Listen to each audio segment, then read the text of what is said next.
Have you heard of this, guys? The CAREN Act. Oh, this is great. The CAREN Act, San Francisco. CAREN, has just been passed by the San Francisco Board of Supervisors. They did this on Tuesday. What it does is it bans false, racially biased calls to 911. It actually stands for Caution Against Racial and Exploitative Non-Emergencies, the CAREN Act. A Karen, of course, is a woman that you might see on the internet caught on video yelling at somebody of another race. Section 5.20.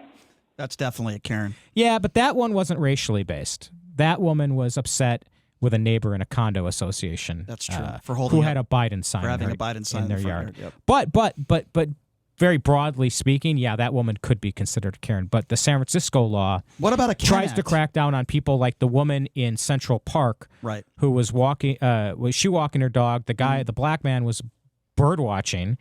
And which is really weird. He called her out for something, didn't have a leash on her dog. Right. He called her out. She lost her damn mind and said she's going to call the police and say a black man is attacking her. Here's my question. So that would be why not the Karen and Ken Act? Why just the CAREN Act? Yeah, that references just women. Well, I don't think that I think they're being cute with their acronyms, right? Okay, so funny. I think it could apply to anyone. It just sounds very San Francisco. Making a 911 call on the basis of race. How do you decide if that's what happens? Who makes that decision? I think really what this is if you see someone committing a crime and they happen to be a different race than you. Well, obviously you're not. Well, there's charged. an investigation that happens. There's a prosecutor has to make a charging decision. There's an entire team that's involved with the investigation. Well, there's an entire team in any alleged crime. Call. Every investigation, there's a team. There's not just one person. So the 911 call comes in. Maybe they go out, they investigate. There's nothing to it. If they think there's something to it, they refer it to a prosecutor. Yeah.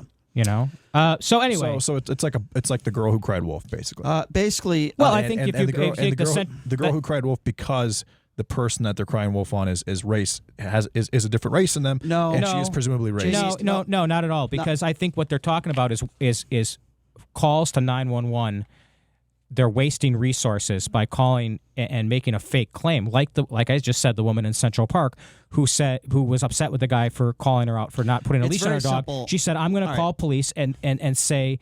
Or she did call. I think she did call 911 and say a black man is attacking me, which is a false claim. Guys, we're getting into the weeds. It's very simple. This is just they're trying to make it a detriment for people to call because of possibly racial bias. That's it. Just don't do it. If you see that there's a crime being committed, fine. Don't call 911 because you see a black person that you think is threatening. That's all. Simple as that. All right. So victims of such calls, by the way, exactly. victims of such calls will be allowed to sue the caller.